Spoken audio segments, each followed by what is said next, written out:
They say money does not change people. It only reveals who they truly are.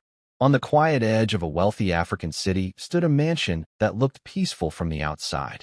Tall gates, clean walls, perfect silence. Inside that house lived Chief Adetola, a man who built everything from nothing. Palm oil businesses, real estate, import deals. His name opened doors long before he arrived. Chief Adetola was powerful, respected, rich beyond imagination. But his body was failing him, and he knew it. 3 days before his death, he called his family together. Not with anger, not with urgency, just a message. I am ready to share what I have. Inside that house were his wife and his 2 sons. The firstborn was Kunal, responsible, disciplined, but quietly bitter. He believed being first meant being chosen, and every day he felt ignored. The younger son was Sola, calm, soft-spoken, the kind of man people trusted without trying.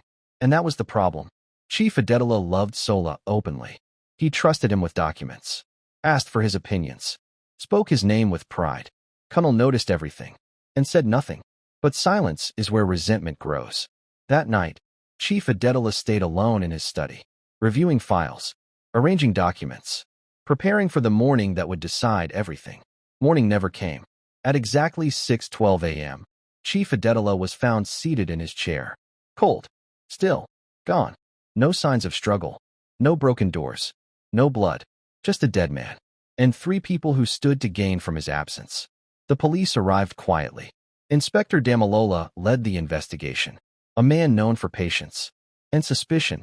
He gathered the family in the living room. His voice was calm. Someone here knows what happened. First, he spoke to the wife. When last did you see your husband? Her voice shook. Last night. He said he wanted to be alone. Then the younger son. Where were you? In my room, Sola replied. I came in late. I slept. His voice didn't change. Then Inspector Damalola turned to Kunal. When last did you speak to your father? Kunal hesitated. 2 days ago. The inspector nodded. But he kept watching him. The house was searched. Nothing missing. Nothing broken. The doctor confirmed it. Poison. Quiet. Careful. Intentional.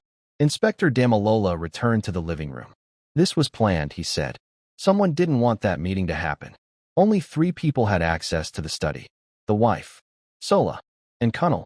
Then the inspector noticed something small. A cup. Chief Adetola's herbal tea. Prepared the same way every night. By Kunal. When confronted, Kunal laughed. A short laugh. Empty. You think I killed my own father? The inspector didn't argue. He waited. And Kunal broke.